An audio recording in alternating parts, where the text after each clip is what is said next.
Ganap ngayong araw. Nagpatulong nga si tita ngayon para mag-paint sa kwarto nila. Sobrang ganda nga ng naging result. Paano nga ba namin ito ginawa? Una, minekos-mekos ko lang tong puting kulay. Pagkatapos, nakita ko nga si tita dito. Naalis niya na pala yung ibang mga gamit sa may pader. Kasi dito kami magpipintura. Tungan ko nga siya dito na alisin yung mga gamit. Sinahihirapan siya. Tapos naglagay na rin ako ng kariton para hindi mamantsahan mamaya kapag nagpintura. Pagkatapos ay nilapatan ko lang ng puting kulay yung ibang part na medyo Mace! Ang pagtripan.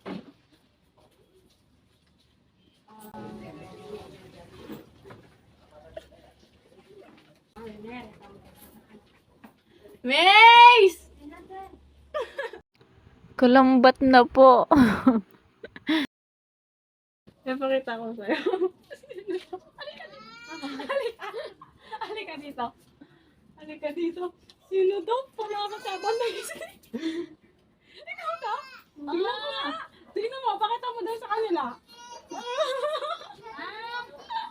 Kano kami? Ito, sino to? Very good. Si Mary. Ah, lago! Kalago ng galgal. Ganda. Dala ng kainipan ng trip pa nga. Tapos ayan, nagmerienda lang po kami. Kahit wala pa talaga kaming nasisimulan. Tapos, ayan nga, nung tuyo na yung nilagay kong puti kanina, nagsimula na din ako maglagay ng design para malapatan na ng pangulay.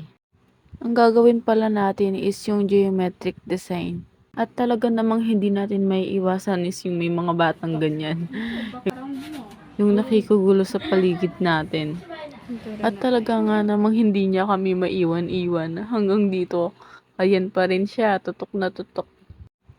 At malapit na nga kaming matapos. Excited na ako sa magiging resulta. At ang ate niya napasayaw pa nga.